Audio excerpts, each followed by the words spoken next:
3, 1, 2, 3, 1, 2, 3. Now you hear the sound? Okay, I'll start from the beginning. Namaste to all of you. I'm glad to be with you here tonight. We're going to speak in a, I hope, innovative way about the history of yoga as spiritual phenomenon, because when we study the history of the yogic texts, chronologically, the history of the great yogis chronologically, and their contribution, how each one of them changed the environment of yoga, the history of the different lineages, texts, and all the rest, we are basically studying something very interesting, because we are studying the history of humanity. The general traditional view is that humanity starts in a cycle of 26,000 years. It starts from Satya Yuga, the golden age, and it goes down to Kali Yuga, towards the end of which we are now, the Iron Age of the Greeks. And therefore there is a certain decadence, like the history, the spiritual history of mankind will claim for sure that 20,000 years ago there were much greater spiritual beings on this planet than they are now. Of course, you are going to say, where are the telephone masts which they built, or where are the transatlantic boats which they built? Those were non-technical people. They didn't try to express themselves by building external technology. They tried to express themselves by living their lives in ways which were meaningful for them. And it was not meaningful for them to build a dream in this dream. It was not meaningful for them to invest energy into, as the Dalai Lama, the present Dalai Lama says, as building a house on a bridge. Life is a bridge as far as the soul is concerned, because if the soul spends 400 years in the afterlife and 80 years on in a physical life, then we are basically spending 4 or 5 times more time in the astral worlds than in the physical world. Therefore, our home is definitely not in the physical world, and our permanent place of stay is definitely not in the physical world. And the place where we should invest our energy, and the place where we should invest our enthusiasm, is definitely not into physical things and physical accomplishments, because those are not eternal, they do not last, they are, as the Buddhist philosophy calls them, transient or ephemeral. So investing energy and too much enthusiasm in things which are ephemeral is a complete waste of energy, is a complete waste of good soul, good enthusiasm. So basically we look at the history of yoga and we say, if there were yogis 5,000 years ago, probably those yogis were bigger than the yogis which lived 100 years ago. No? So how do we speak about the history of yoga? How do we speak about the evolution of yoga? How do we speak about the development of yoga, when actually the Kali Yuga becomes deeper and deeper in the last 6,000 years, and basically the human quality is debasing?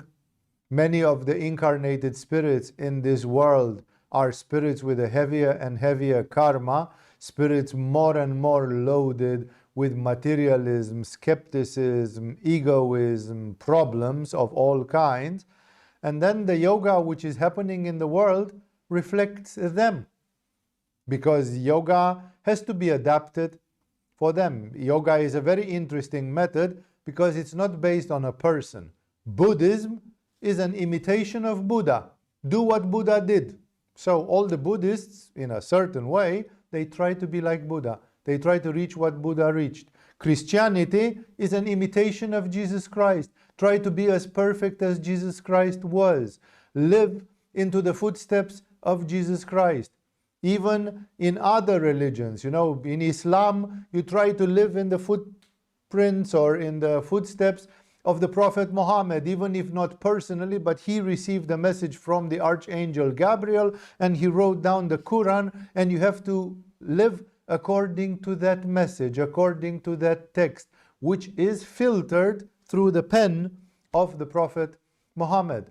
Now, when you look at the Jewish things, most of the Jewish religion is called Mosaic religion because it was it is based eventually on the Ten Commandments which Moses received on Mount Sinai from God himself. So again, it's based on a person.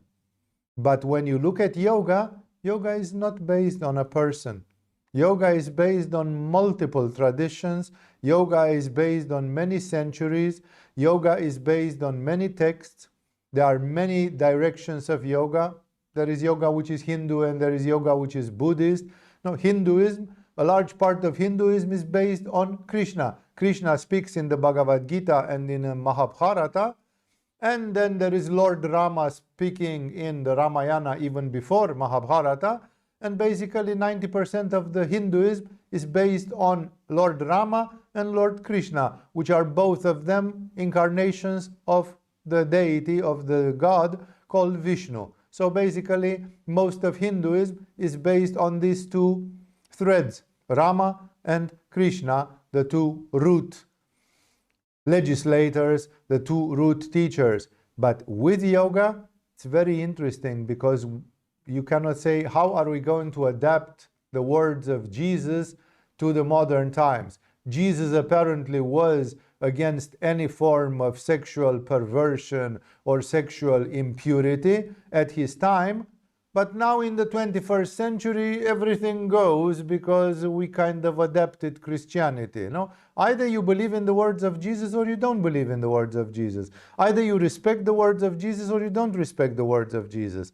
And therefore, when you have these things based on a person, it's a personal model, it comes, it generates a lot of enthusiasm, and then as the centuries pass, that person is more and more distant in history, and Buddha is more distant than Jesus, Jesus is more distant than the Prophet Muhammad. Like the more the centuries pass, the more people are like, yeah, we walk in the footsteps of somebody who lived 2,000 years ago. The world is not what it used to be 2,000 years ago. We need an update.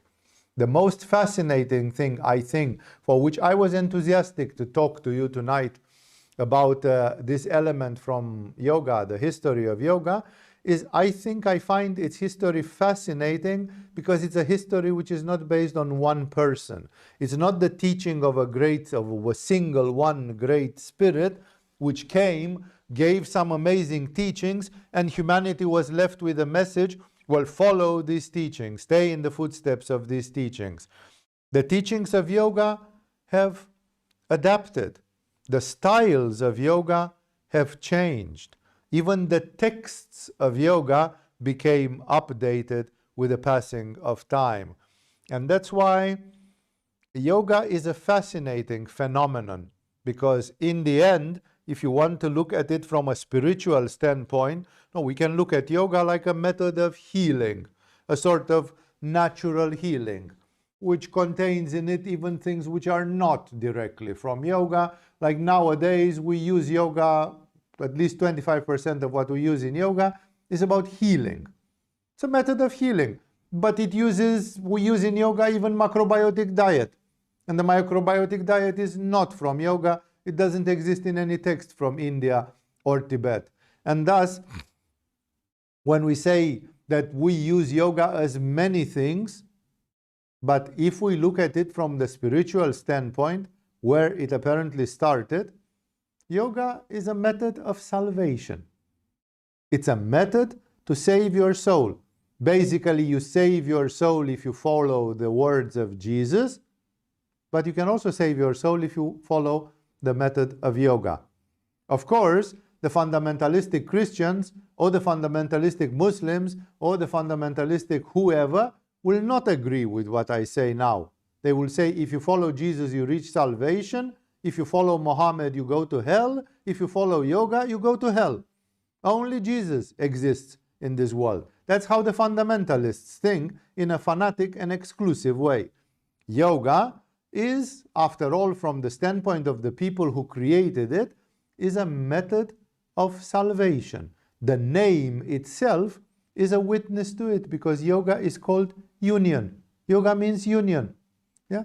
And the term appears in medieval Christian culture as well, completely isolated from India. It's called unio mystica, that by prayer you obtain a state of consciousness, a sort of a Bhakti Yoga type of samadhi, which they called unio mystica, mystical union, a state of ecstasy, of trance, in which your heart and your soul is united with the heart and with the soul of God. And you are like embraced by God, you are in ecstasy, you stay for hours or minutes or whatever, or days in that state, and basically you know that you have come back home. You know that you have reunited with God. You know that you are back in the kingdom of heaven. You know that your soul belongs to God, is with God, and you know that you are saved. You know that you are not going to be lost in the outer darkness. You know that you don't go to hell. You know that you don't disappear in the space and time, hyper death, or whatever you want to call that, utter disappearance from all the lines of time and space. You know that you have reached eternity, the condition of what the Christians would call eternal life, and what the yogis would call liberation, freedom, mukti, moksha, or other names which are given to it. Enlightenment, of course, but that's more a Buddhist name. So, yoga, for the yogis, it was a method of salvation.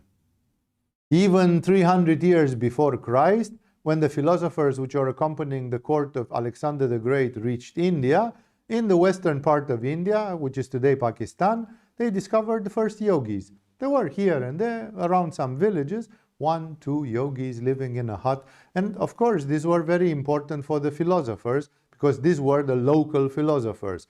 These were the people who were carrying and they spoke with them. And the Greeks were brilliant in this way, because they understood immediately that these people were, like the Greek philosophers were with nothing superior to them. Remember, Alexander the Great had been educated about Aristotle. So we are talking about the golden age of Greek philosophy and everything. No? And when they encountered the yogis, they didn't call the yogis yogis because that's a Sanskrit name and they didn't speak Sanskrit. They called them gymnosophists. They were philosophists who did gymnastics. So we know for sure that there was Hatha Yoga even before the great texts and teachers in yoga. Patanjali, who lived 300 years later, around the time of Jesus, maybe 100 years later than Jesus even, Patanjali doesn't speak almost at all about Hatha Yoga. Patanjali doesn't describe actually working with the physical body. Exception made that definition that the posture of the body does matter. It's a part of yoga, and that with the posture of the body you can do some things, and that the posture of the body should be stable, relaxed, comfortable, whatever he wants to say about it. But he does not describe halasana, he does not describe even padmasana, he doesn't describe anything, he doesn't teach anything, and there is no witness of the fact that around the time of Patanjali, or around the ashram, or around the teachers of or pupils of Patanjali, any one of them taught Hatha Yoga. Hatha Yoga appears visible in the history of India only around the 5th, 6th, 7th century AD, together with Guru Matsyendra and his disciple Guru Goraksha, the Nath yogis, the first of the Nath yogis from the Natha Sampradaya school. And thus, but then why did the Greeks call them 350 years before that? Why did the Greeks call them gymnosophists? Like they could have called them Indian philosophers, but they called them gymnosophists, like philosophers that did gymnastics, which means gymnastics was already yoga. Postures, strange postures, were already a very important part of what they were doing, even 350 years before Patanjali. And thus, what I'm trying to say with this is, we don't even know the roots of everything. Because in India, they didn't bother writing chronicles. For example, the Chinese always wrote down detailed historical chronicles. Many of them were burned, destroyed, because some schizophrenic emperors wanted to destroy the recorded history and to pretend that the civilization in China started with them.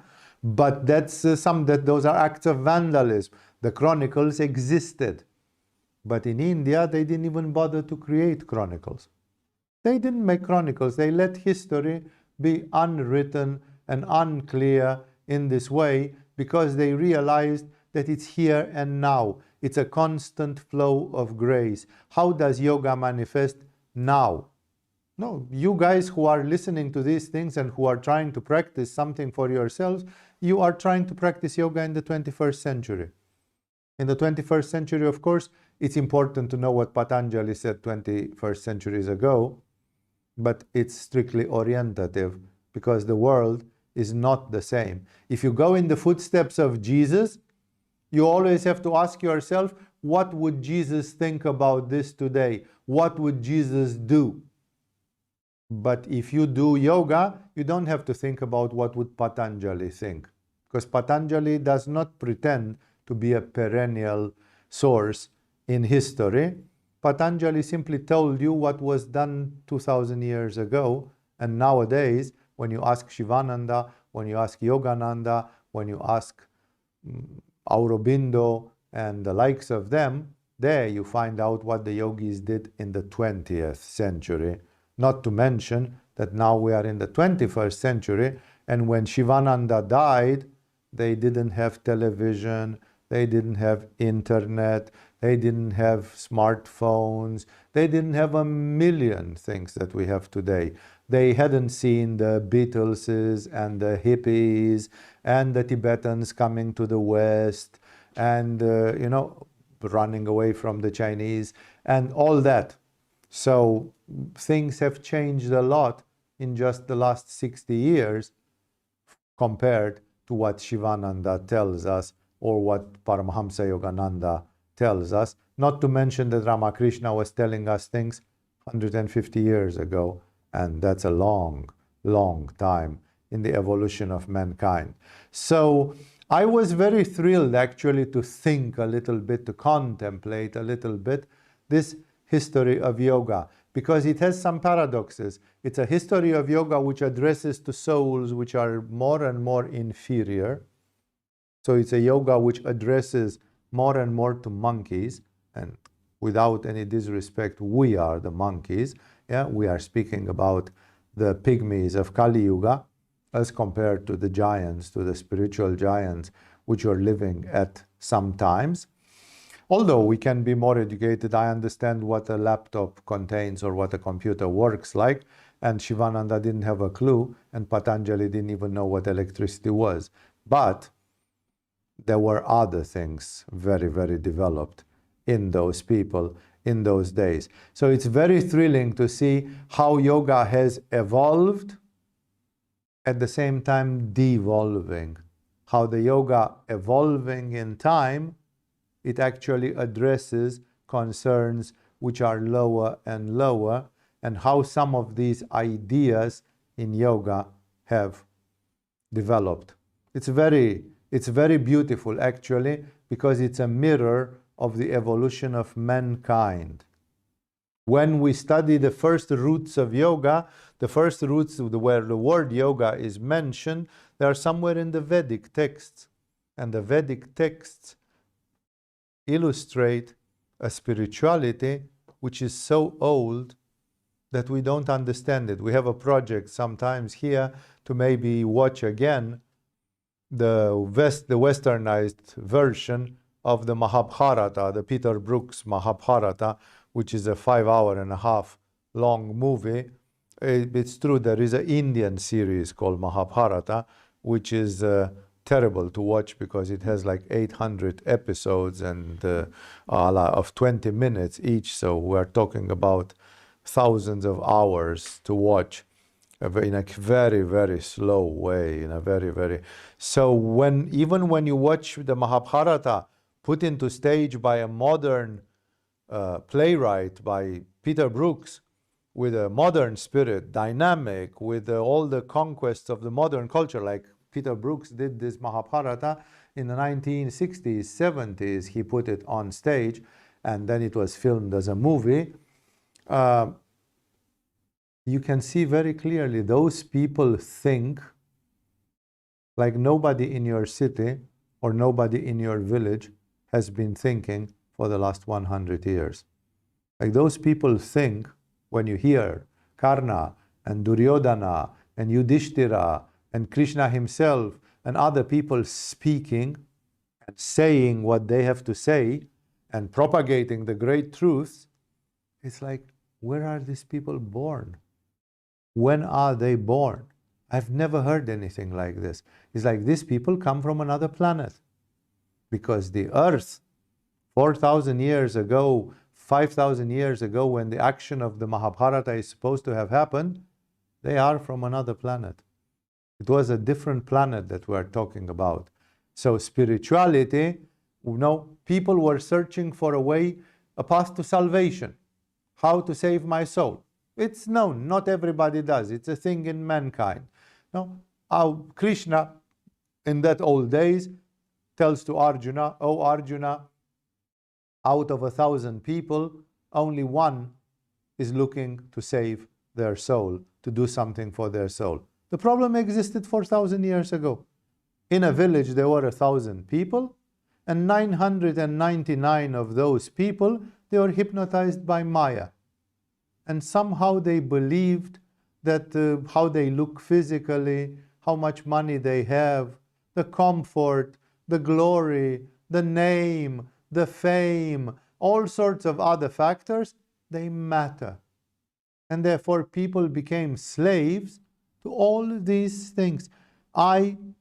Most of the people that I have known in my life who are not yogis are people who are slaves to those things which I just said before. They are slaves of Maya. You are never really able to understand how some people click to these spiritual truths and they shake their head and they say, yeah, that's how I also feel. That's how I also am. And some other people look and, if they want to be polite, they don't give you the finger, they don't disrespect. They kind of look, but you see in their eyes that they're just waiting for you to finish, because for them it's just a stupid raving, because they are on another page. They think in a different way. So it is true that this problem existed, that this is the curse of this planet. I would love to see a planet where out of 1,000 people, 500 of them, they are fanatics of spirituality. And the other 500, they don't understand what's wrong with the other 500. And there is a sort of two castes in the society. The fanatics who want to stand on their head and repeat mantras, and the ones which have to buy land, build buildings, dig wells, make a lot of children, have a lot of hey, listen to me, now I, who am an important person in your society here, I'm speaking, listen to me. And some are giving him the finger and some not. I would like to see a society where people are like 50-50. 50% spiritual and 50% interested in secular issues. But to be born in a planet where one person in 1,000 is like Ramakrishna, and the other 999, they kill each other like Abel killed Cain or whatever, Like the first two brothers from the Bible, the sons of Adam, already they were envying the guts of each other, and one of them killed the other, if I remember correctly. Abel killed the one called Cain, It's like, or the other way around, it doesn't matter, One of them killed the other. The question is, what the fuck is this humanity in which we are born? By which mistake did I come to this planet? I don't want to live on the planet where Abel kills Cain or Cain kills Abel for a piece of land, for whatever, that one had more sheep than the other, or God knows whatever the reason was. Like, I'm born in the wrong place. I don't belong on this planet. I don't want to be mixed with such people. No, these people shouldn't be in my village. But alas, it is. One person is like Shivananda, and 999 people are like Abel ready to kill Cain or Cain ready to kill Abel. Doesn't matter who killed who. Therefore, what I'm trying to say here is spirituality, at least in the age which we know, in the last 5,000 years, 6,000 years, where there are recorded things, all the rest is just shadows. Like there is a story that there existed a civilization called Atlantis. And when we know about the glorious Atlantis, it was decadent and fucked up already. So it was evil. Well, we know about that. The Roman Empire was evil. The British Empire was evil. Every empire eventually becomes evil. It's like, what are we talking about? So,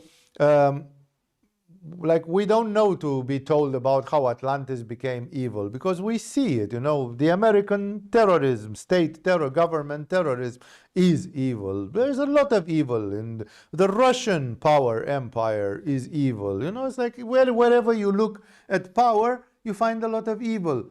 So there is a rumor about Atlantis, which disappeared 13,000 years ago, because of misuse, karma, extreme imbalances generated, and so on.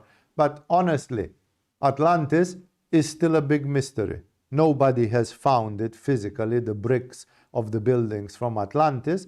So there is a lot of theories, a lot of forbidden archaeology, a lot of mysteries that Atlantis is in the Triangle of Bermuda and the Bermuda Triangle, or that Atlantis is under Antarctica, is under the polar caps of Antarctica, or whatever. There are lots of theories, and we don't really know what's true and what's not true. Scientists today, the materialistic scientists, the square scientists, they prefer to believe that Atlantis is just a myth and it has never existed. It's just invented by the Greek historians and philosophers. God knows for which reason. So we know about what is accepted academically, starting with the Zoroastrians and Babylonians and Sumerians and the ancient India, the Vedic India and ancient China and everything. We know a history which is 6,000 years old maximum. And therefore, if it's 6,000 years old, it's all of it after the flood of Noah. The flood of Noah was, in the Bible, calculated like 6,000 years ago. And the flood of Noah, for the metaphysicians, is the start of Kali Yuga. It's the end of Dvapara Yuga and the start of the last Yuga in the cycle, the Kali Yuga, which is supposed to last 6,400 years approximately. That's why we know that if Kali Yuga started at the flood of Noah or around there, Kali Yuga is about to end. If it's about to end in 10 years, or in 400 years, this makes a huge difference for me as a person, because if it's in 10 years, I might catch that end, that grand finale, in my physical body. If it's in 400 years, I might be in my astral body, I might be out of this planet, or I might be incarnated again in another body, in another circumstance, and so on, and then catch it there in that way. I'm telling you all this story because I want you to understand that we know a very limited part of the history of the planet Earth. And then, in this part of the planet Earth, it's the Iron Age. It's the worst. And that simply goes by saying that spirituality is at its lowest. That's how these ages are defined. Satya Yuga is a time of humanity where people are 5 meters tall. They live 1,000 years of age, and if they close their eyes, they go in samadhi automatically. So we are talking about 100,000 giants who are in samadhi, who are enlightened, all of them, and they live an enlightened life. And in Kali Yuga, we talk about 8 billion people who are most of them baboons, and they don't believe in Jesus. If they would catch Jesus the second time, Jesus would not resist 3 years. Imagine Jesus going to the United States and started speaking against all the stupid things which the Americans do today, speaking against sexual dysfunctions or other things. The activists in America, they would murder him in 6 months. That man would not resist 6 months. So basically we live in times which are really bitter nowadays. And what I'm trying to say here is like this. In this modern time, spirituality is very thin. It's very underrepresented. The great masters, they try to keep it alive.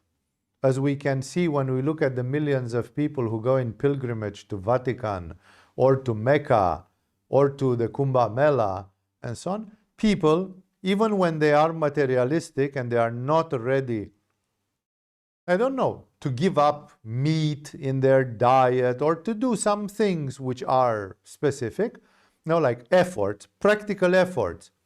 Even when people are not capable of doing that, they still want some religion. They go by the millions to Vatican, to Mecca, but why do you go by the millions there if you are not ready to become vegetarian or to do something, to make an effort, to suppress your violence, to become non-violent, to do something of the kind? I'm being given a sign from here that there is a technical minor issue of changing a battery, so please bear with me. We'll interrupt 1 minute the sound, and then I'll be back continuing in the same trend. So let us take a 1-2 minutes break.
And so I'm back.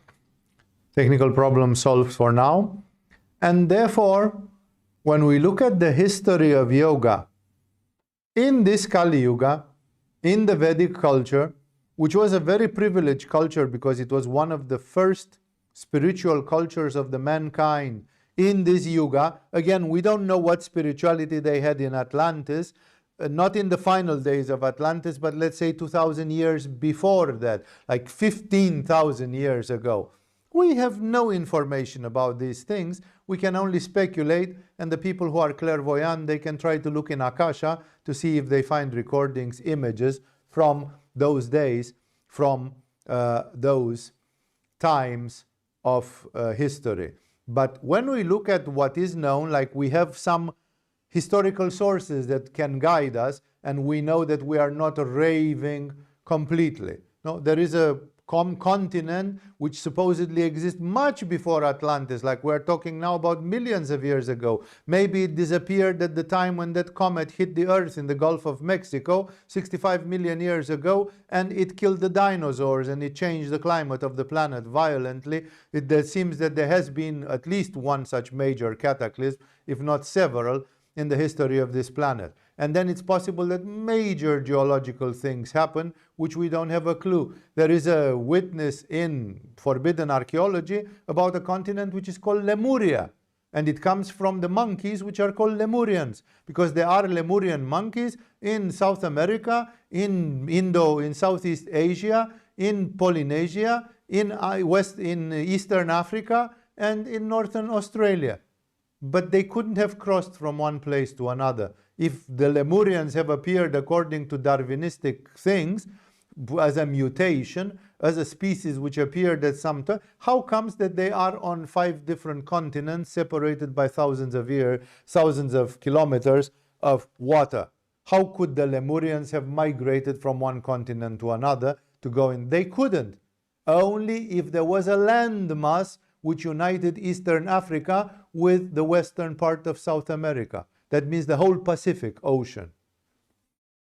Such a huge continent was called Lemuria because it's the only biological explanation why there are identical DNA monkeys in two sides of the Pacific Ocean, in the east and in the west. Do we know something about Lemuria?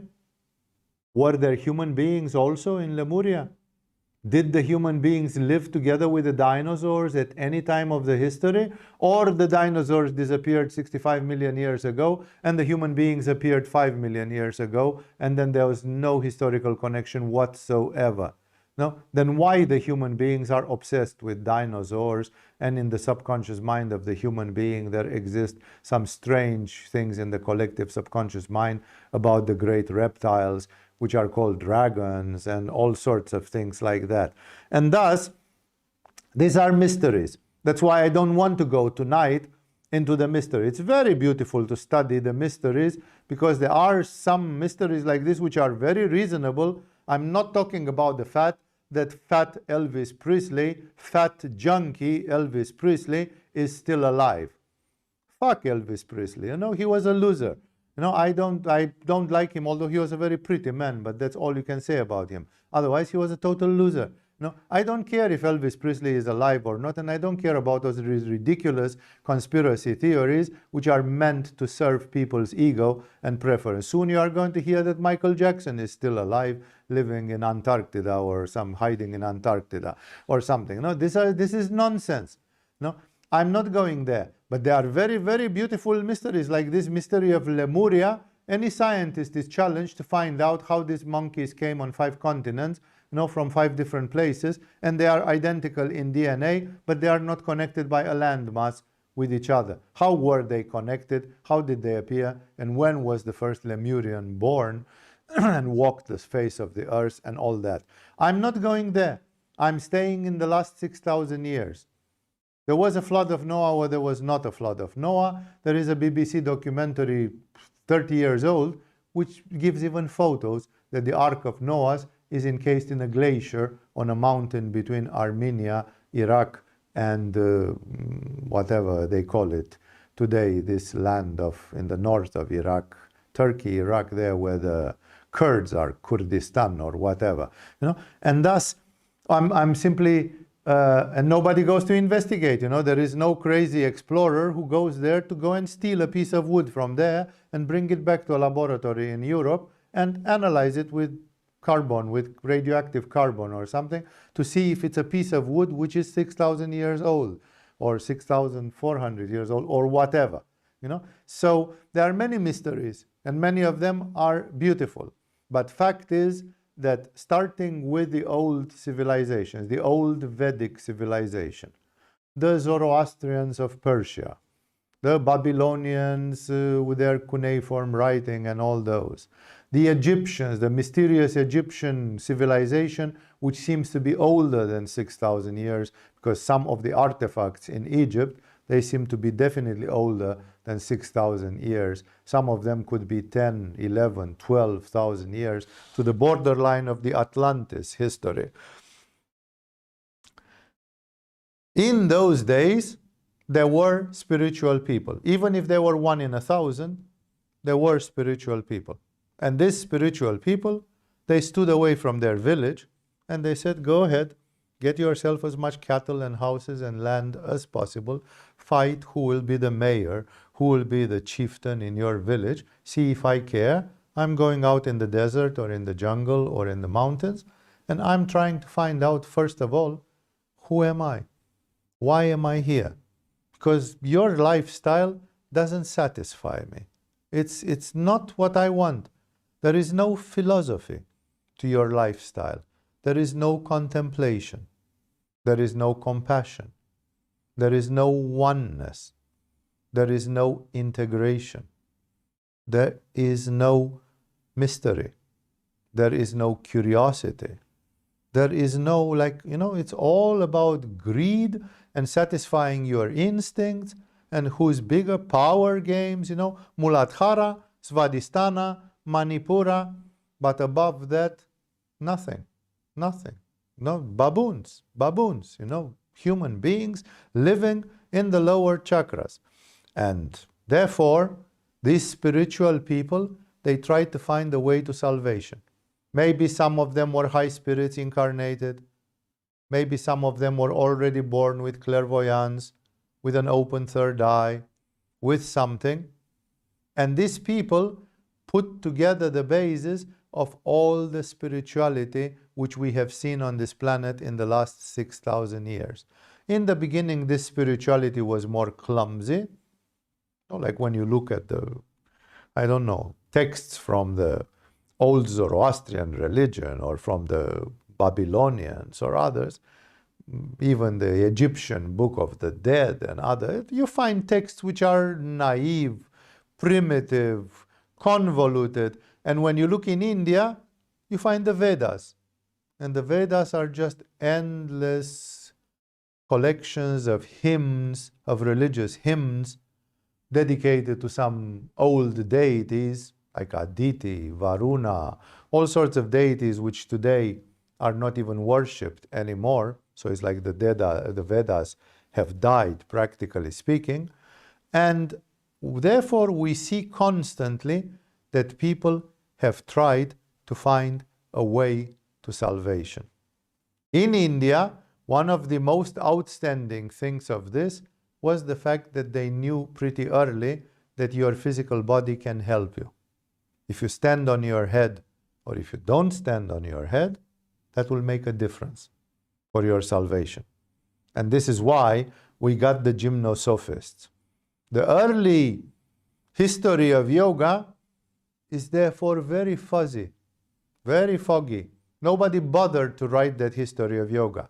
It is said in the Hindu Sanatana Dharma that yoga in Hinduism, the Hindu yoga, because the Buddhist yoga appeared only after Buddha. There couldn't have been Buddhist yoga before Buddha lived.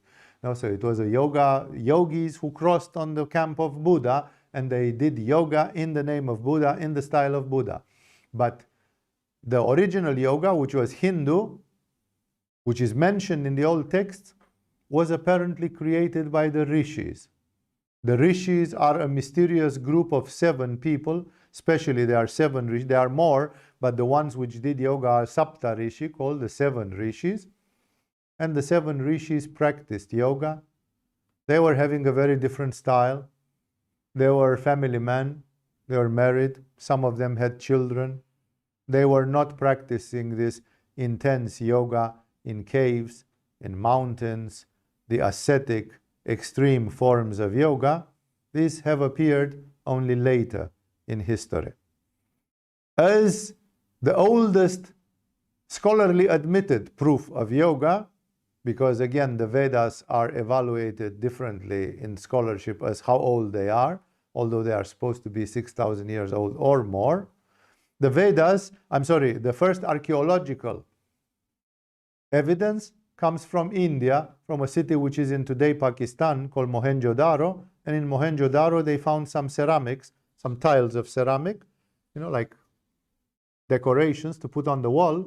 And one of them represents Shiva. It represents Shiva with horns, like the Viking horns, like a horned creature, like having a helmet with horns. This is referring to Nandi, the bull, the animal of Shiva and all that. And Shiva is performing, if I remember correctly, a Bhadrasana. He's sitting in Bhadrasana. So there you see for the first time a human being who is actually a god, who does a peculiar position of the body, and this has a religious value. This is a spiritual thing. So, was there yoga before? Most probably, because if people sculpted that in ceramic in Mohenjo-Daro, there must have been something much older. Where are the origins of this? The German scholars before the Second World War, starting with Max Heindel and a few others, I'm sorry, it's not Max Heindel. Max Heindel is a famous astrologist. It's Max Müller, the Sanskritologist. They said that actually the migration of the Aryan people, the ones who invaded India from north and who are more in the north of India than in the south of India, and politically incorrect, it means those with light skin from India, they were actually originally coming from the Schwarzwald, from the Black Forest in Germany. There are theories, there are PhDs, there are whole books written on this, where they demonstrate that the emigration of Rama started from Central Europe. There are Romanian Sanskritologists which found places of villages and other things which are all of them Sanskrit, and they mean something, especially in Transylvania, and not only in Transylvania. So somewhere in Eastern Europe to the Black Forest in Germany, somewhere in that place, apparently Rama, Lord Rama, was European. And they walked 10,000 kilometers to India for some variety of reasons. Until today, nobody understands if there was a minor ice age coming or something. They migrated, and Rama had a brother called Balarama, and Rama and Balarama, basically, he was called sometimes Lakshman. Lakshman and Rama, they went, one of them north of the Black Sea and one of them south of the Black Sea through today's Turkey, and they met somewhere in Pakistan, Afghanistan, whatever. They crossed the mountains, and then they found the fertile plains of India, and that's where they established themselves in the valley of the Indus, which today is in Pakistan, and in the valley of the Ganga, which is today in India. So if that is the case, then people were practicing yoga at the time of Rama, because Rama is a sort of a legendary figure for yogis, and that was coming from Europe. There are Scandinavian symbols which are very old, which show people in chakrasana. There was a famous woman in Denmark called Guni Martin, who was a very good spiritualist, a very good category spiritualist, mostly focused on the methods of Gurdjieff, and she was digging up a lot of these things, and she published it in many of her brochures, and it was on the logo of her school, that people were, there were such things even in Scandinavia. Today, when we look in Thailand, we see that many of the pictures of the images from Thai massage, which exist in the Wat Po temple in Bangkok, they are actually considered to be the Rishis, but the Rishis were in India, not in Thailand. It doesn't matter. It's a sort of a cross-border thing, and they are practicing asanas. There are approximately 20-something statues of Rishis practicing some of the asanas from Hatha Yoga in the Wat Po temple in Bangkok, in the garden. They are not the original statues. The original statues are in the National Museum, but there are copies, which show that even, but okay, with the Thais, you'd say it's Indochina, there was migration, here there is Buddhism, there is a Hindu community, whatever, so it's like, but what about Scandinavia in the old days? What would images related with yoga? Why do the Scandinavians have the symbol of the swastika, which is an obsessive symbol in India? In India, when you see swastikas everywhere, nobody gets upset because they know that they are not neo-Nazis. They know that the swastika is a thousands of years old symbol in India, and it predates Adolf Hitler and the Third Reich, and it has no racistic or other Nazi meanings. On the contrary, it has very beneficial and harmonious and prosperity meanings. But why do you find them in the old Scandinavia? Why do you find, there is a mysterious old history which is symbolically referred in the migration of Rama and Lakshman, his brother, and together with them all the Vedic culture moved from Europe to India. And then India suddenly, 6,000, 5,000, 4,000 years ago, starts shining. The gravity center moves from Europe, if it was there ever, if it not, this is another conspiracy theory, and it moves to India. And then India becomes amazing. Have you ever thought how many great religions came from India? Jesus is supposed to have visited India. A lot of influences in the Islam, they come from India. Buddhism is born in India. Hinduism in several forms is born in India. Tibetan Buddhism as a separate form is born more or less across, because it's coming from Padmasambhava, who was from India, who was of Indian origin. Jainism is born in India. Sikhism is born in India. Okay, Zoroastrianism lives in India, but it's not born in India. And I'm sure I'm missing a few good examples still. No? Like India has been a powerhouse. That means the people, the ancestors of the people from India, they were the core. These were core spirits, which apparently moved from Europe, either it's the Black Forest or it's Transylvania or whichever part in between those two, no? Moved from Europe, and those people were the spiritual core, the people who had the spine, the people who had the verticality. And those people brought yoga with them. But the yoga which they brought, when you see what were the Rishis doing, what is written in the Vedas, there must have been some gymnastics, at least sit in Bhadrasana, sit in Padmasana, sit in this, but there is still very little emphasis on the physical body. Very little. We don't know how the Greek philosophers found some which were gymnosophists, because the texts don't follow. The texts are mentioning very little physical culture. And thus, yoga was very much of the type of Bhakti Yoga, Karma Yoga, Jnana Yoga, and Raja Yoga. These were the four original yogas, and none of them is very physical, except Karma Yoga, which can be a yoga of social activism, the yoga of doing some social good action. So,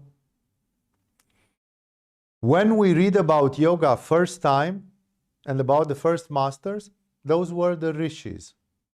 But the yoga which the Rishis preached is a yoga which most people today would not understand. Ramakrishna, by going in samadhi and doing samyama, could understand the Rishis. But modern beginners, they would get nothing from the Rishis and from the Vedas, and they would need to come closer to our days. In Bhagavad-Gita, which is a fragment of Mahabharata, and the actions from Mahabharata allegedly happened 4,500 years ago, much after Rama came to India, so it's the next stage, it's after 1,000 years later, 1,500 years later. There Krishna describes Jnana Yoga, a bit of Bhakti Yoga, not too much, and very much Karma Yoga. And then again, there is not much physicality. There Krishna describes that you sit cross-legged, but he doesn't mention if it's Siddhasana, Padmasana, Svastikasana, or which of the cross-legged positions is. You focus on Ajna Chakra, all the energy is coming here, and then it's good for various things. It's good for the art of dying, and it's good for meditation and other such things. When he puts Arjuna in Samadhi, Krishna touches him on the forehead. So basically it's a Samadhi induced through Ajna Chakra, via Ajna Chakra. And then, so that yoga is still, when you read Bhagavad-Gita, you can understand Krishna. But it's still, he doesn't speak about chakras, nadis, the 5 bodies, resonance, positive emotions, negative emotions. He's transcending the whole thing very, very much. And thus, we don't find sort of a technical references to yoga, just bits and pieces here and there. Then we hear at the time of Alexander the Great about gymnosophists. And finally, 2,000 years ago, the first treatise of yoga, which is specific of yoga, besides the Bhagavad-Gita, which is older, is being written. And this treatise of yoga is the Yoga Sutra of Patanjali. In a certain way, this shows a certain greatness of Patanjali, because it must have taken a huge effort of materialization to put yoga on paper. Yoga was not on paper until 2000 years ago.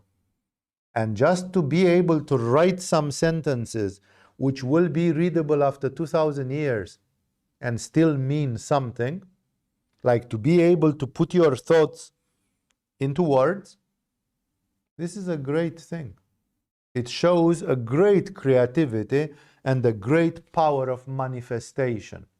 So Patanjali was a door opener. He was a landmark. He was a milestone because he managed to bring yoga so that you can put it on a paper and give it to somebody to read. You can pass yoga through a piece of paper already. And that was a huge conquest, but on the other hand, it meant a materialization of yoga. Like when yoga is only in the mind and my mind communicates with your mind, we can transmit ideas which are very vast. In the moment when we limit ourselves to some Sanskrit words, in that moment we kind of anchored yoga, we incarnated yoga on a piece of paper, and then yoga becomes a little bit more stiff. Before Patanjali, of course, we had Buddha, and we cannot overlook Buddha simply because he comes from India. He got enlightened in India, in Bodh Gaya, and because of this, he had to influence the Indian environment. For example, many texts of medieval yoga, they speak about and they say, this is the road to nirvana. When they speak about some yoga technology, they say, this is the initiation which leads you to nirvana. There is even a tantric text which is called Mahanirvana Tantra. But nirvana is a purely Buddhist. It doesn't exist in Krishna, in the Bhagavad-Gita. It doesn't exist in any of these concepts. It's purely a Buddhist concept. So as soon as Buddha lived, because he became famous, and the yogis looked at Buddha and they said, well, we like that guy or we don't like that guy, but he is very big spiritually. He has made it. So maybe he expresses a point of view, not in the way in which we would like to have it expressed, but we cannot contest his greatness. And look, some of his disciples also reach nirvana. So it's a lineage there, and it's a powerful lineage which has grace to it, because Buddhist disciple after Buddhist disciple after Buddhist disciple, they reach nirvana. They reach enlightenment. And therefore, the yogis got inspired by Buddha. Although the yogis were Hindu, and Buddha was a little bit anti-Hindu. But the yogis were neither Hindu nor not Hindu. The yogis were in search of the enlightenment. And if enlightenment was with Buddha, they had to defer and simply say, well, we like or we don't like, that guy is the real deal. This shows that there are many ways, that there are many paths. And that's why the yoga texts carry a lot of Buddhist terminology. And in this age, Patanjali finally is the first yogi who moves his ass. We can understand from this that many of the yogis until that time, they almost had I cannot believe that the yogis from 6,000 years ago until 2,000 years ago, they were all of them airheads. All of them were completely, not one of them picked up a papyrus and wrote 10 words about yoga. Not one of them wrote 100 words about yoga. Like, look, I'm sitting here in the Himalayas since 30 years, and I would like to write something for my disciples so that they know why I stayed here 40 years in the Himalaya. What was my quest?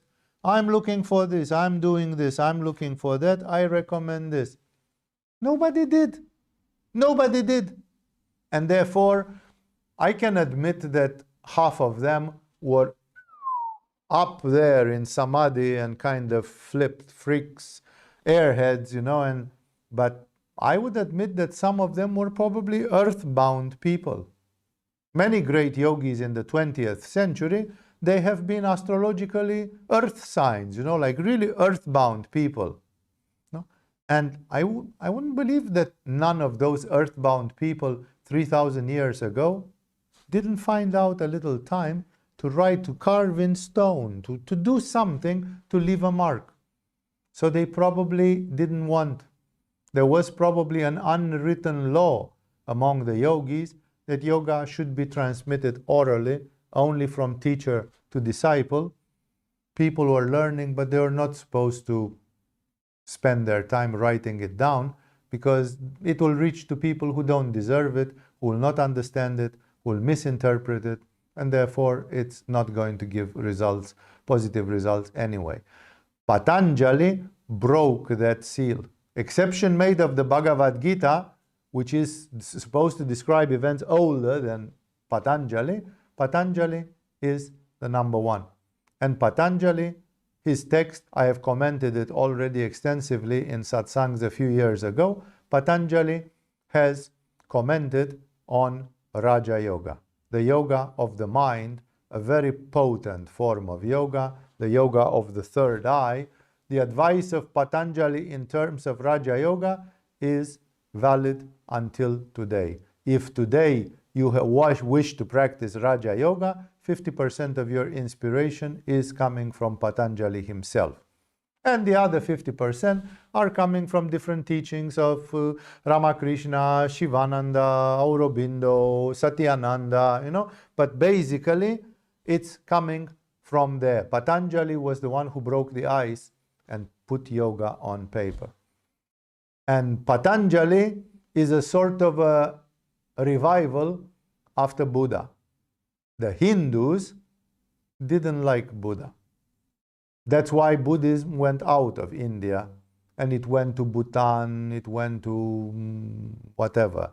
It went to Myanmar, it went to Southeast Asia, it went to Sri Lanka, but not so much in India, because Buddha was destroying all the social regulations by destroying the caste system, by destroying the Vedic rituals, such as marriage, sacred thread, all that, and the Hindus could not live with that. In a certain way, Buddha was a dreamer and an idealist, and he was trying to describe a society where people are free from all. So people are not free.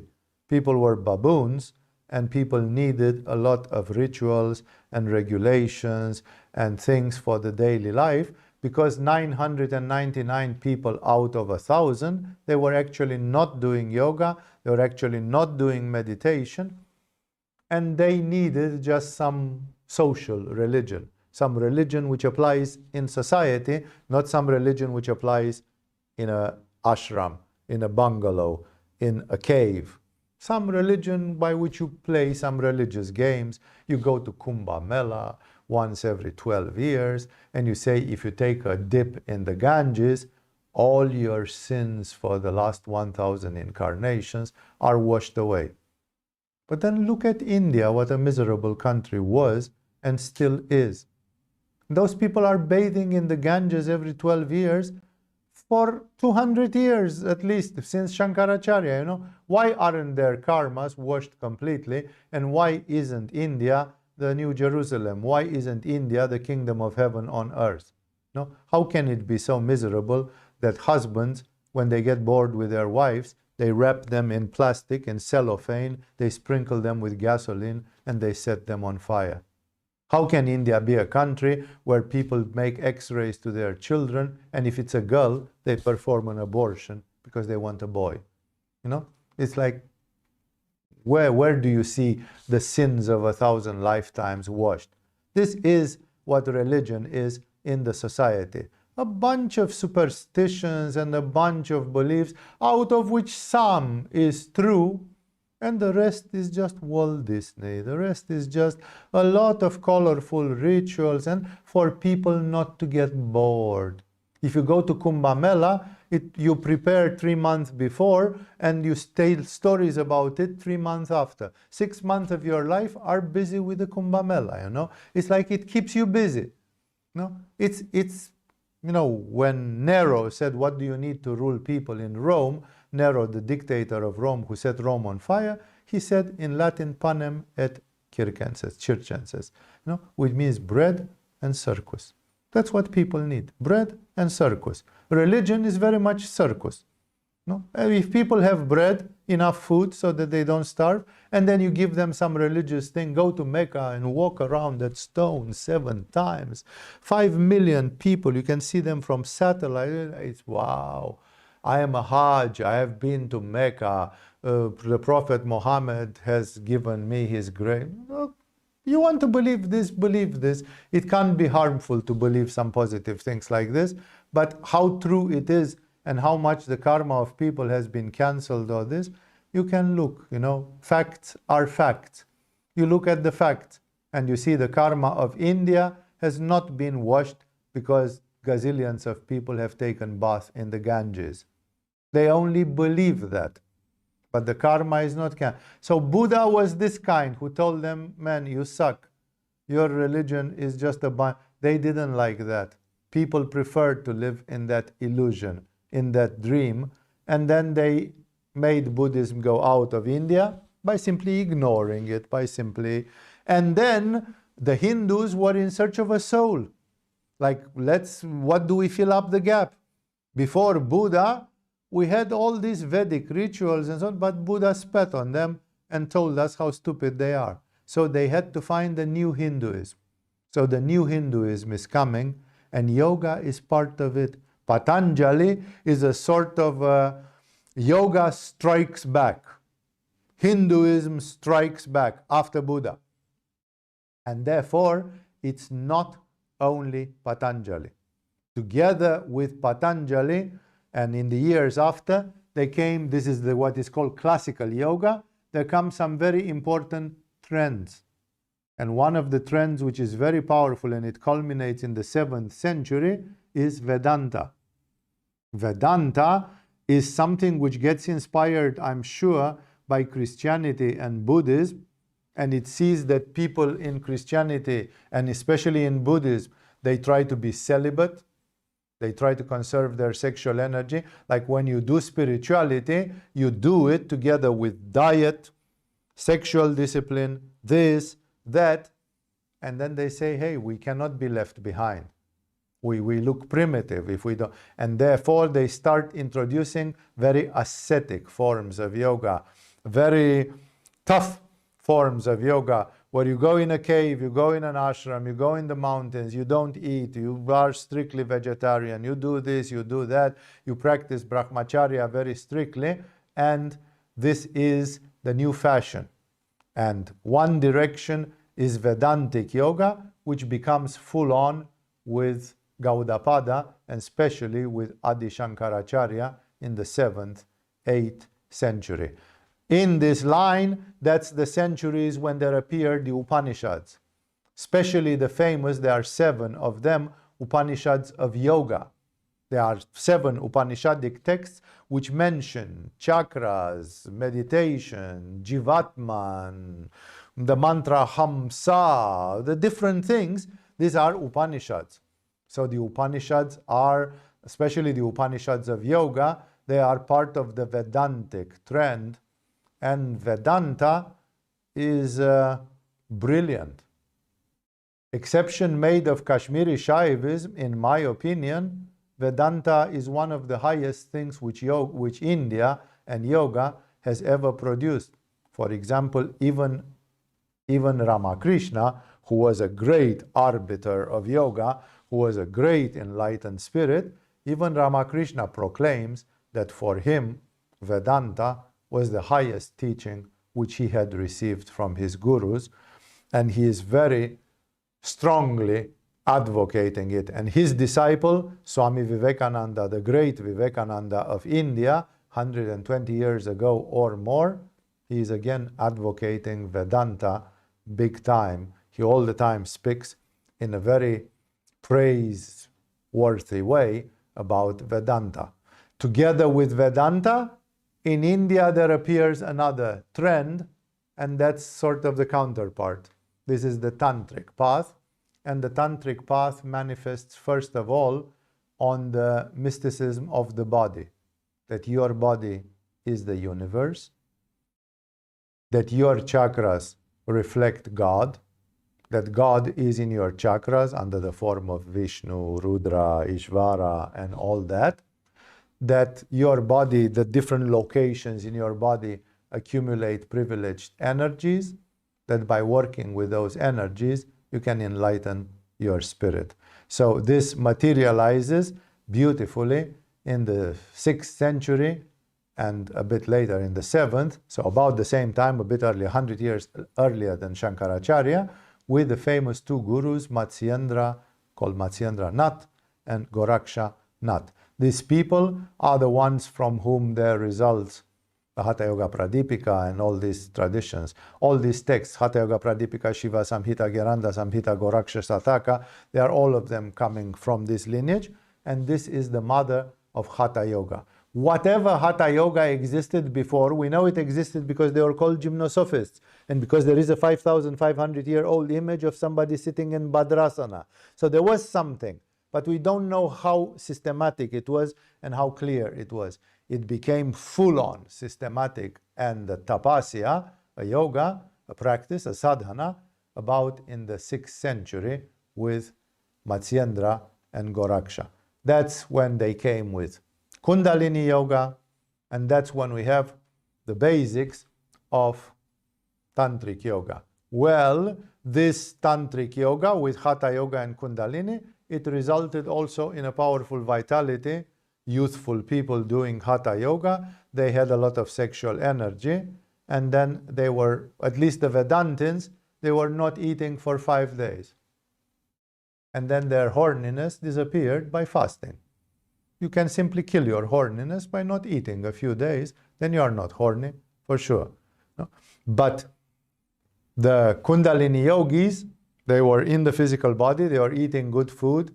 When you read Hatha Yoga Pradipika, they tell you that you should eat butter, that you should eat milk, that you like a lot of mucus producing, a lot of kapha producing substances, because these people, if they were doing 100 Uddiyana bandhas, they burned that mucus like nothing. So they needed it as a fuel, otherwise they would burn their body in too much manipura, in too much tapasya.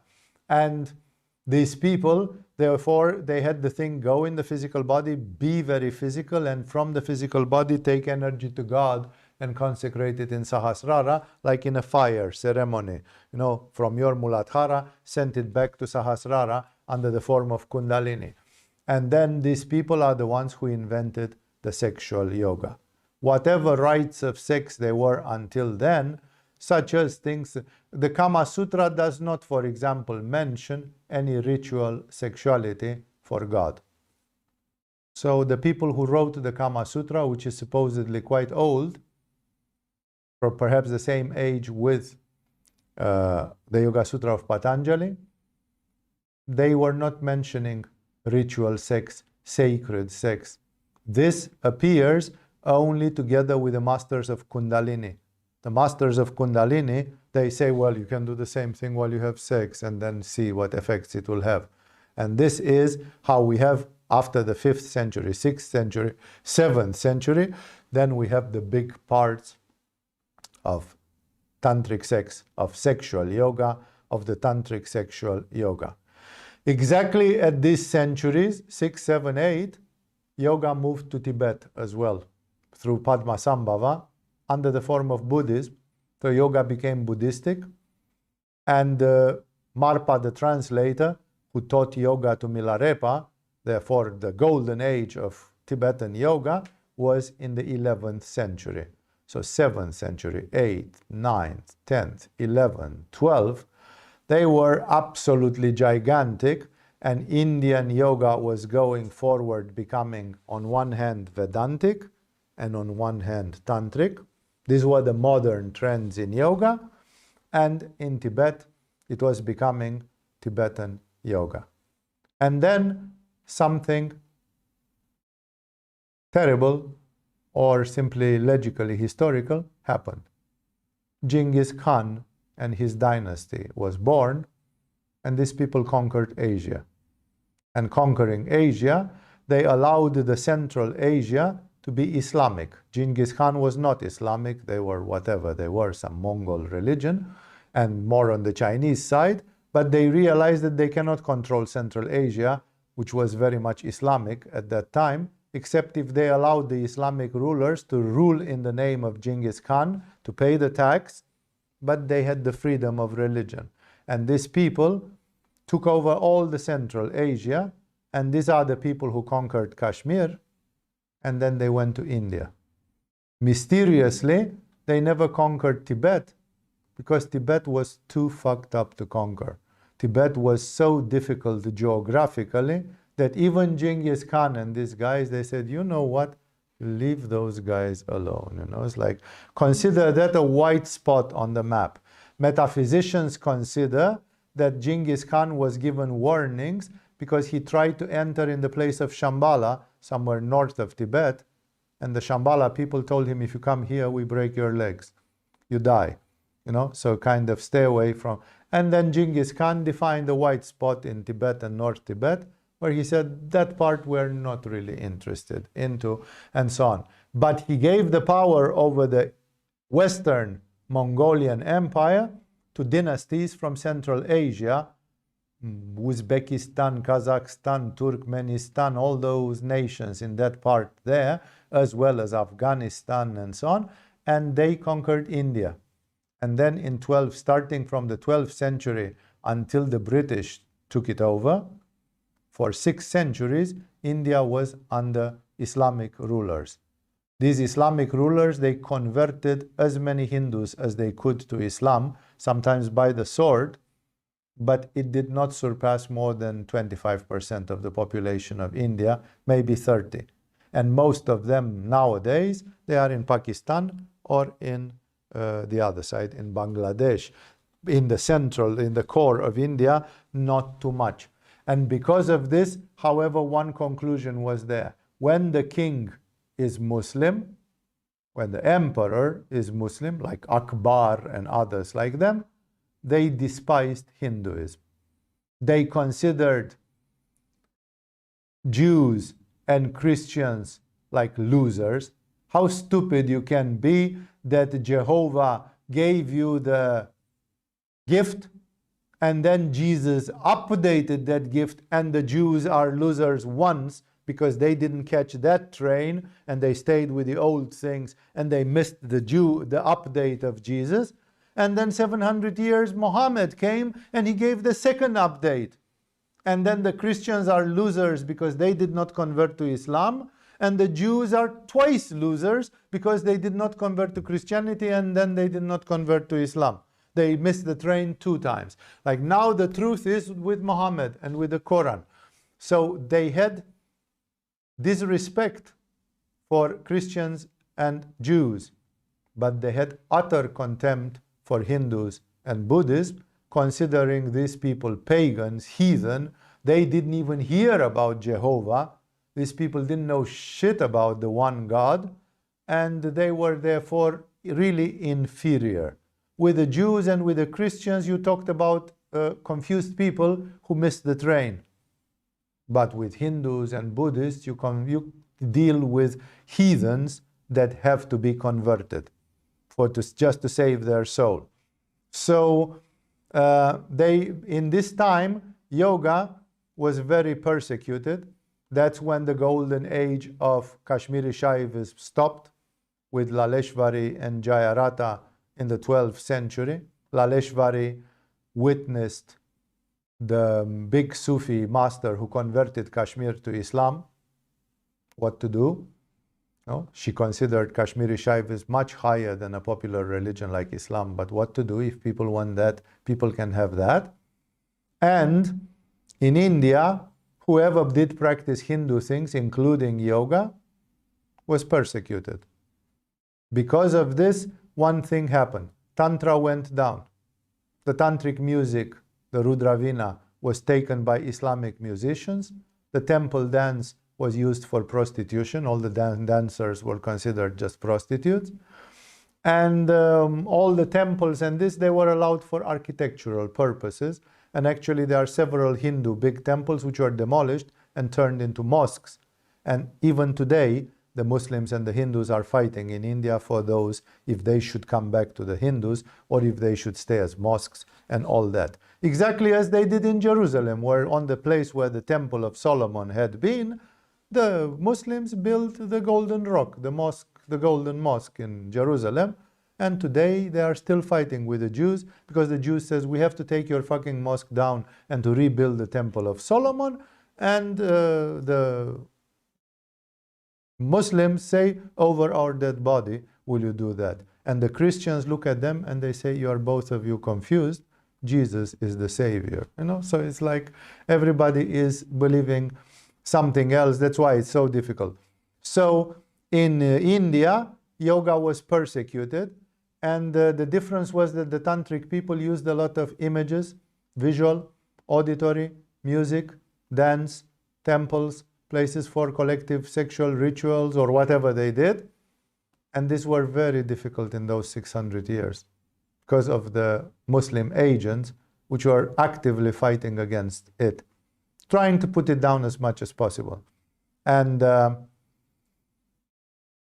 there is a beautiful movie about the imperial relationship between Akbar, perhaps the greatest of these moguls, of these great emperors of the Islamic dynasties in the medieval times, and he married a Hindu woman exactly to make peace with the Hindus, and she was called Jodha Akbar. Is a very beautiful movie, which we never watched, by the way, here in Agama. It's a beautiful movie about the relationship between Akbar and this woman. This woman loved him, Akbar loved her, and both of them are very imperial people on Manipura.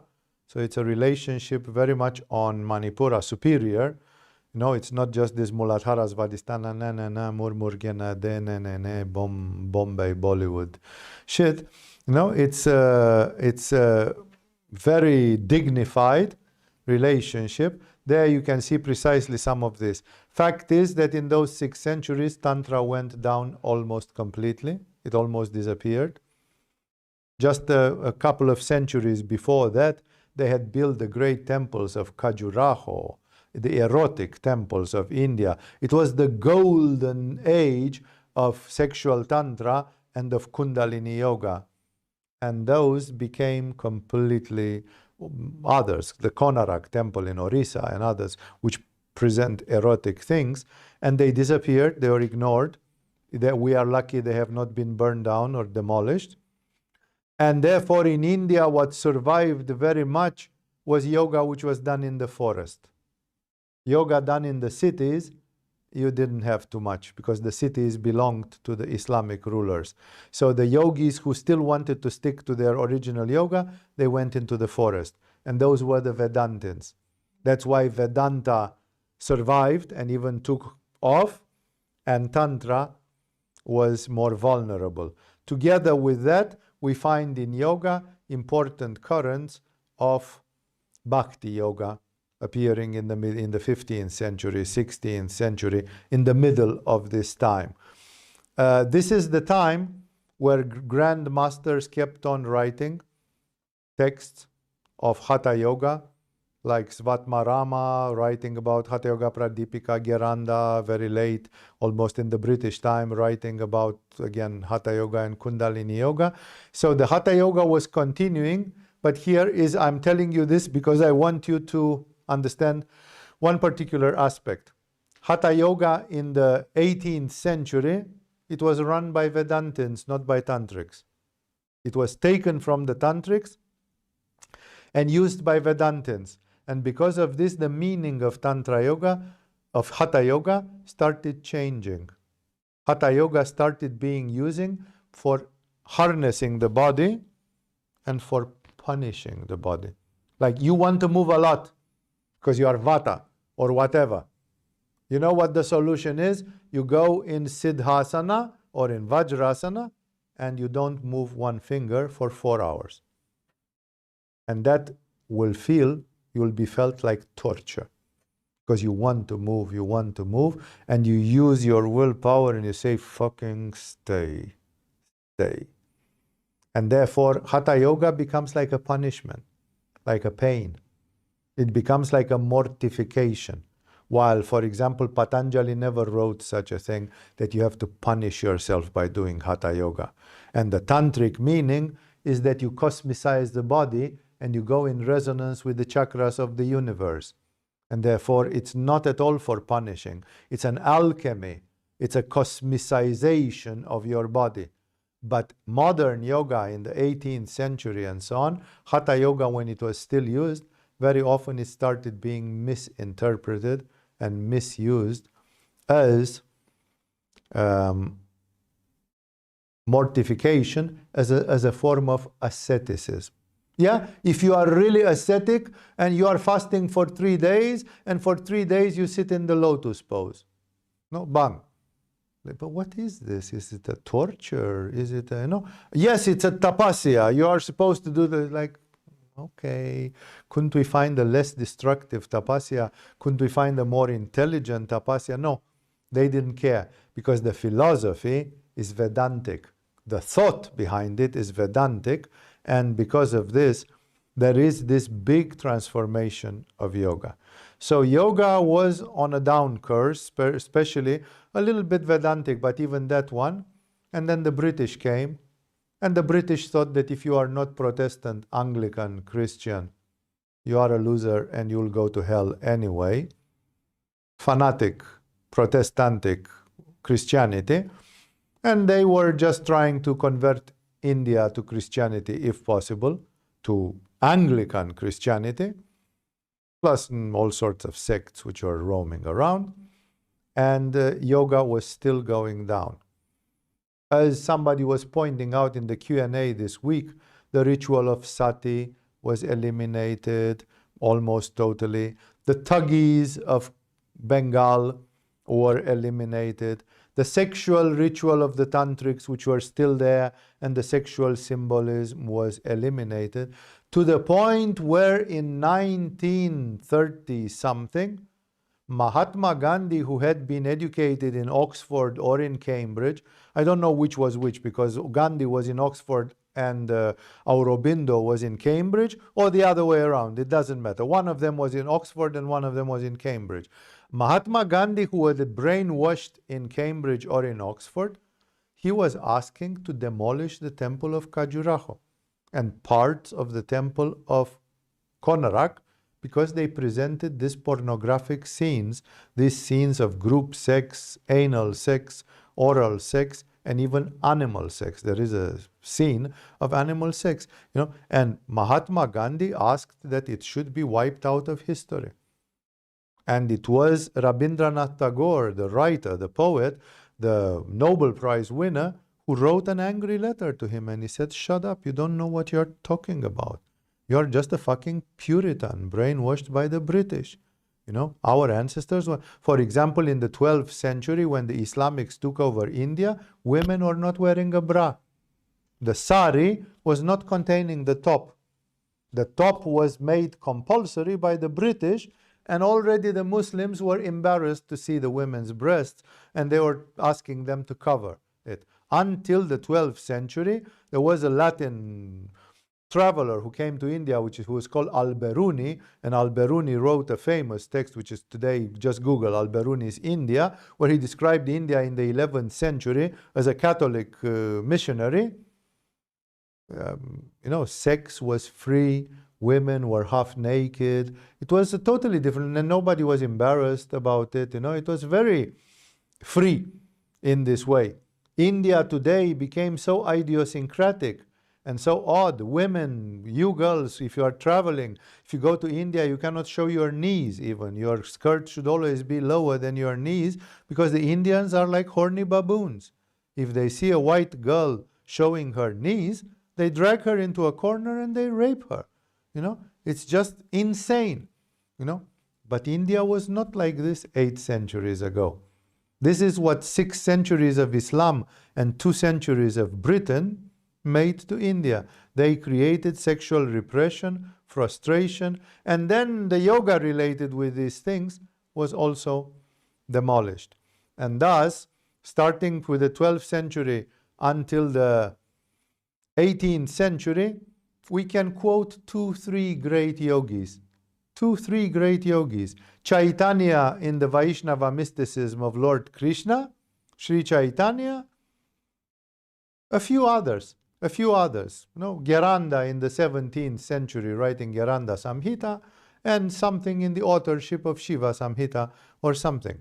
No, it's like very little happened in those 8 centuries, from 12th century to 18th century, 6 centuries of India.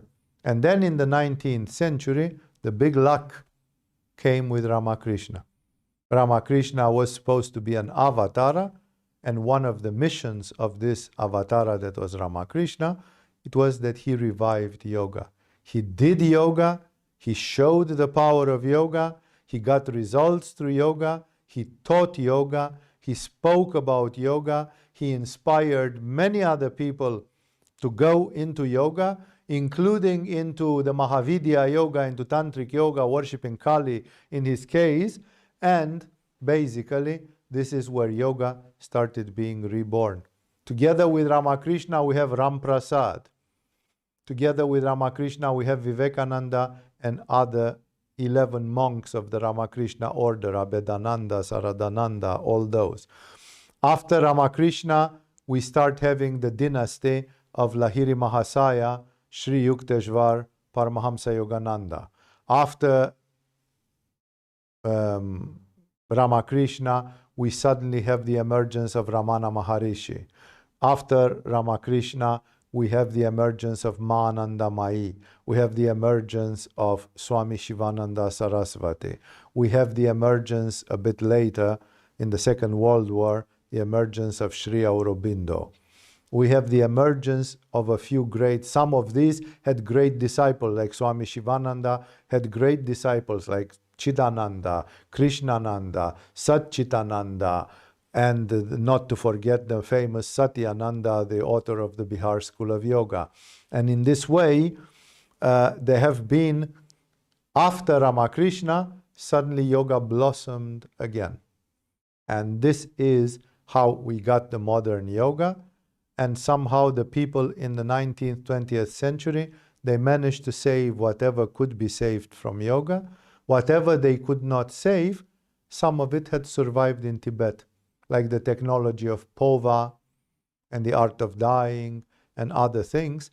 And today we can re-import them back from Tibetan yoga.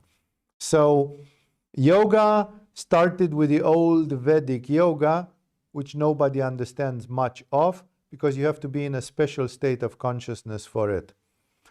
An important addition is Buddha, who showed that nirvana is possible by doing meditation. Patanjali has brought the next landmark by bringing us the classical yoga, the Raja Yoga. Matsyendra and Goraksha have brought us Hatha Yoga, Kundalini Yoga, Laya Yoga, all the tantric forms of yoga, which Agama is very good at. This is some of the core teachings in Agama.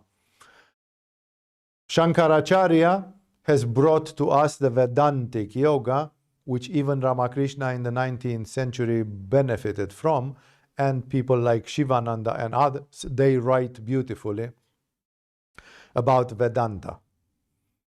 10th century, 8th, 9th, 10th, 11th century, Kashmiri Shaivism, like the diamond of yoga, perhaps the most exclusive form of tantric yoga, philosophical and metaphysical in Kashmir, very isolated, a diamond, a pearl, a gem, really isolated, but very strong today, one of the powerful things in Agama until today. In the same centuries, sexual tantra here and there, mostly in the northern parts of India and in Nepal, a lot of the Mahavidya yoga, sexual yoga, all this tradition blossomed in those centuries between 7 to 12. Then, bad times for yoga, and only Bhakti yoga and Vedanta yoga made some waves in those 6 centuries. And then finally, Ramakrishna, the prince of yoga, Romain Rolland, the French writer, he nicknamed him the Prince of Yoga because Ramakrishna is the one who brought back yoga to the awareness of the people.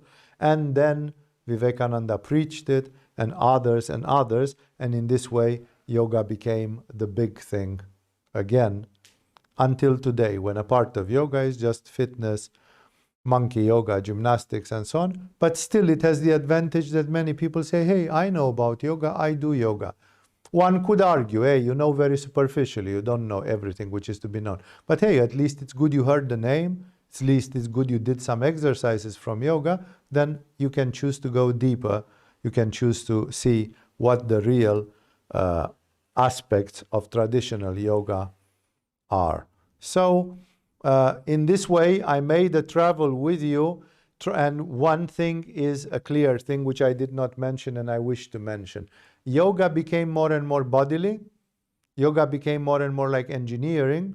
Yoga became more and more technical because people could not stay. It's like people had taken, I don't know, to say something out of the blue. I don't want I'm surrounded by the use of drugs in this island, and I don't want to encourage people in that direction. But it's exactly like some people would say that some people in the old days, the Rishis, they took some sort of Vedic LSD and they were high on acid. And then when they were hearing some of the Vedic hymns and Upanishadic and Puranas, they were going in samadhi and they were seeing Shiva, they were being with the gods, they were, because these people had a high state of suggestibility. Remember that in Satya Yuga, if they just closed their eyes, in a matter of seconds, they could be in samadhi. That's what the history tells us. And therefore, these people, when you just did the Vedic hymns, it was like a guide to lead your mind and soul into a state of ecstasy among the gods or higher. But people at the time of Matsyendra and Goraksha, they were not so spiritual. They were lower than at that time. They were smaller pygmies of Kali Yuga. They were smaller souls. And then people like Goraksha and Matsyendra, they realized it's not enough. It's not enough to just give them some Vedic hymns and some Puranic legends. You have to teach them to stand on their head. You have to teach them to do the square pranayama. You have to teach them to do this and that, Uddiyana Bandha. And in this way, yoga, as the centuries have passed, became more and more technical. Already Patanjali defined samyama, how to do samyama on the pole star, on your belly button, on an elephant, on this, on that, That's already quite technical, but it's still only with the mind. And then Goraksha, Matsyendra, the tradition of Kashmiri Shaivism, the Mahavidya traditions and Tantric traditions, they focus on things like you take the body of a naked woman and you transfigure her. This is not a hymn to Varuna. It's a naked woman, and you look at her toes, and you look at her yoni, and you look at her nipples, and you look at her face, and you look at her belly button, and all of it becomes a goddess. And it's a meditation. But you need a very crude physical support, because otherwise you are too far from it. You have not eaten your LSD, and you are not high. You don't catch fire. You need support to catch fire. And that's why yoga in the modern days becomes more and more a yoga with support, with the body, with the chakras, with women, with pictures, with yantras, with mantras, with concrete things, because the modern man is extremely distracted and extremely insensitive and extremely engrossed in Maya and in the matter. And to take such a person out of the matrix, to take such a person out of their hypnosis, you need to use strong methods, diet, hatha yoga, kundalini. You need to shake them really, really much so that the person slowly wakes up. This is one of the things which is important for you to remember. Modern yoga is acting with diet, is acting with sex, is acting with the physical body, hatha yoga, kundalini, and all the rest, is acting with chakras, it's acting with energies, it's acting with a lot of concrete things which have to be defined very engineeringly. It's not like, you can do it like that, and if not like that, you can also do it like that, and if not, do it any way you want it. It's very few yoga techniques about which I would be able to say such a thing. I would paralyze to tell you about, I don't know, Viparita Karani Mudra, that you can do it any way it comes to you, because you can get a heart attack and die, You don't do Viparita Karani Mudra in a ridiculous way, because you can destroy yourself. And that's why there are things, it's like I would say about electricity. The electric wires, you stretch them any way you want and combine them any way you want, and you cross your fingers and hope they will work, You will electroshock yourself to death. You'll get short circuits. You will get installations which don't work. It has to be done according to certain principles. No? When in Hatha Yoga we say don't touch your left leg with the right leg, it's like in electricity when they tell you don't touch the blue wire with the red wire. No, because what you get is a short circuit. So in this way, this is characteristic that yoga started as a poetic thing, as a metaphoric thing, because people were already high and they could go into it very easily. And then it had to become more and more acute, more and more concrete, more and more precise technically, because people were more and more confused into this. So in this way, yoga has reached today into Kali Yuga. There are different lineages coming from the great gurus of the 19th and 20th century. There are also many fake lineages which come from gurus who are not really gurus. Like there were teachers of Hatha Yoga and so on, which were just gymnasts, excellent, flexible gymnasts who lived 100 years. Great. If that's what you think that yoga is, a monkey exercise to keep you youthful so that you can live 100 years, go ahead. I'm happy to see people who will tell me, Swamiji, I did yoga and I lived 103 years of age. Good. Congratulations. That's good. The question is, when you died, were you happy? Were you enlightened? Did you feel that you fulfilled the goal of your life? Did you feel that you found yourself? Did you feel that you knew what your dharma was? If not, then it's not a big accomplishment that you lived 103 years and you were very flexible and could put your head between your legs. No? That's a minor thing in the end. So one should follow the spirit of yoga, because the yogis were gymnosophists, they were philosophers. They were trying to find the answer to the question, who am I? Why am I here? Where do I come from? Where am I going to? Because without those, you can live alone. My father never did any yoga, and he lived until the age of 89. He ate meat. He was drinking his occasional wine. He was, like he didn't do anything of religious nature. I would not say that he was an unreligious person, but he was not exaggeratedly religious either. And he lived 89 years. No. Do I consider that a success? No, definitely not. No. And that's why I'm asking you also, look, what is a success? What would make your life a success? What would make you smile when you die? And say, I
coming.